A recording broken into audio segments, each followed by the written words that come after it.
Los orígenes de la neuropsicología del desarrollo. La neuropsicología infantil es una neurociencia que estudia las relaciones entre la conducta y el cerebro en desarrollo, con el objetivo de explicar los conocimientos científicos de dichas relaciones para tratar de corregir en la mayor medida de lo posible las consecuencias derivadas de las lesiones cerebrales que se han producido a lo largo del desarrollo infantil. Dentro de los aspectos diferenciales de la neuropsicología del desarrollo, encontramos que durante la infancia el cerebro se encuentra en fase de desarrollo, lo que no sucede en el cerebro de un adulto, ya que éste tiene su estructura y conexiones más consolidadas. La evolución del cerebro infantil es más rápida, mientras que en el adulto es más lenta y se realiza en sentido inverso al desarrollo del cerebro del niño. El pronóstico del daño cerebral en la infancia en general es mejor que el del adulto y ofrece una mayor variabilidad dado que a su mayor grado de plasticidad. La evaluación neuropsicológica infantil. Esta tiene como objetivo la identificación del estado neuropsicológico del niño que ha tenido sufrimiento en su sistema nervioso, definiendo sus niveles madurativos, así como las áreas cognitivas más disfuncionales, prestando especial atención a los puntos débiles y los puntos fuertes de su perfil, para preparar un programa de rehabilitación mejor adaptado a cada caso.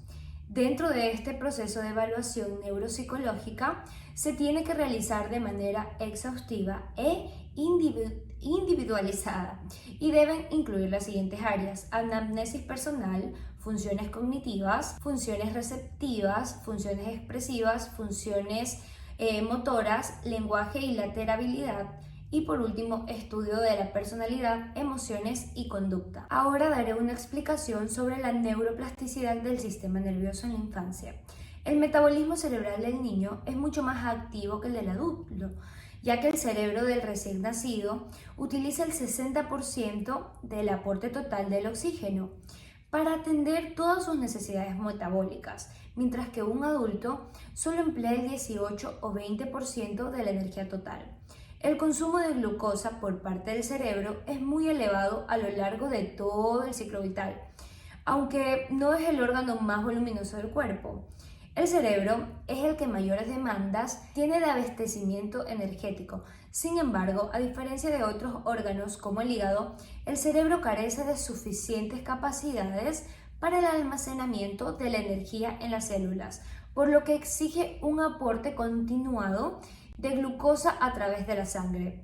El peso del cerebro de un recién nacido es de 330 gramos, llegando a alcanzar los 1000 gramos al final del primer año de vida, gracias a la situación conjunta de los procesos de biogénesis, sinaptogénesis y miliogénesis. En las características principales encontramos las dificultades de aprendizaje, la dislexia, la hiperactividad, los trastornos por déficit de atención o trastornos específicos del desarrollo.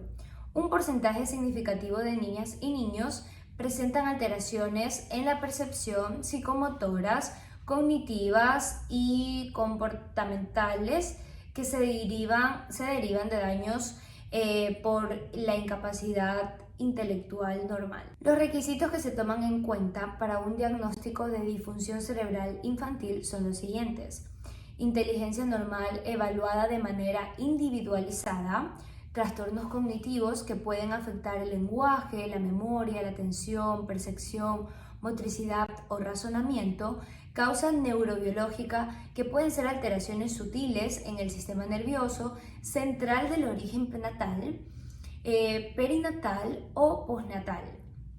Persistencia de los síntomas durante todo el ciclo vital, mayor expresividad durante la infancia, trastornos de conductas, especialmente la habilidad emocional e impulsividad. El origen del trastorno no es psicogenético. Y por último, mayor incidencia en el sexo masculino. Dentro de los factores de riesgo del DSM antes de los 6 años, tenemos trastornos prenatales o perinatales, bajo peso al nacer, antecedentes familiares, retraso en el desarrollo neuromadurativo, torpeza motriz y dispraxias, trastornos de lateralización, retraso en el desarrollo del lenguaje, hiperactividad, trastornos perceptivos, trastornos de orientación y espacio-temporal, deficiente conciencia fonológica y trastornos emocionales de la conducta. Dentro de los principales trastornos que se incluyen en el DSM infantil, tenemos los trastornos psicomotores como la hiperactividad o la hipoactividad, también las dificultades como la dislexia, la discalculia, la disgrafía.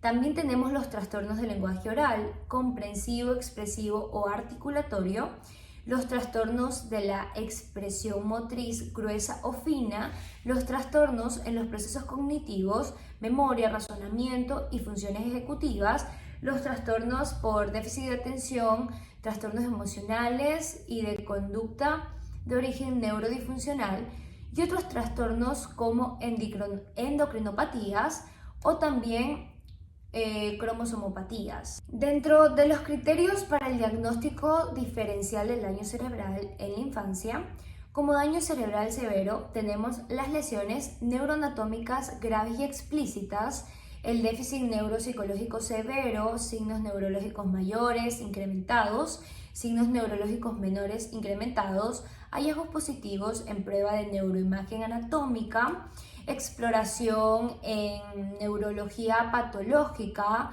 En la disfunción cerebral no son demostrables lesiones neuroanatómicas graves, los déficits neuropsicológicos o de grados ligeros, las ausencias de signos neuropsicológicos mayores, el incremento significativo de signos neurológicos menores. Y en la inmadurez neuropsicológica tomamos en cuenta que no existen menciones neuroanatómicas significativas, déficits neuropsicológicos ligeros, hay ausencia de signos neurológicos mayores y menor incremento de los signos neurológicos menores que en los signos neuronales con predominio evolutivo. Dentro de las discapacidades cerebrales, estas como resultados de daños cerebrales se producen dos tipos de alteraciones, ya sean de mayor o de menor gravedad, que se denominan discapacidades mayores o menores respectivamente. Las discapacidades mayores son dificultades mayores y se caracterizan porque el trastorno neuroanatómico subyacente es de mayor gravedad y se manifiesta con mayor facilidad a través de las pruebas de neuroimagen anatómica. La lesión del sistema nervioso en estos casos produce alteraciones explícitas que se presentan inmediatamente después de la lesión del sistema nervioso. En las discapacidades menores, estas son las consecuencias de alteraciones del sistema nervioso de menor gravedad que las discapacidades mayores. Se producen durante las fases prenatal, perinatal o en el transcurso de los primeros años de vida. Dentro de la clasificación de los signos neurológicos menores, tenemos la modalidad de los psicomotores, como es la hiperactividad, los trastornos en el tono muscular, reflejos asimétricos o anómalos, trastornos del equilibrio, trastornos de la coordinación, trastornos de la modalidad fina y gruesa, inestabilidad en la postura, hipersistencia motora, trastornos de la marcha, movimientos coroinformes, entre otros. En la modalidad sensoperceptivos tenemos lo que son los trastornos de orientación espacial, trastornos de discriminación auditiva, los trastornos visoperceptivos, las agnosias auditivas, las visuales, las táctiles, las espaciales y por último los trastornos del esquema corporal. Y en otros signos tenemos dificultades neuropsicológicas del aprendizaje, síntomas disejecutivos, trastornos de atención, trastornos de lateralización, alteraciones en procesos cognitivos, atención en memoria y razonamiento y también hallazgos positivos leves en pruebas neurofisiológicas o de neuroimagen, trastornos de conducta, problemas de articulación en el habla y trastornos de lenguaje oral o escrito. Muchas gracias.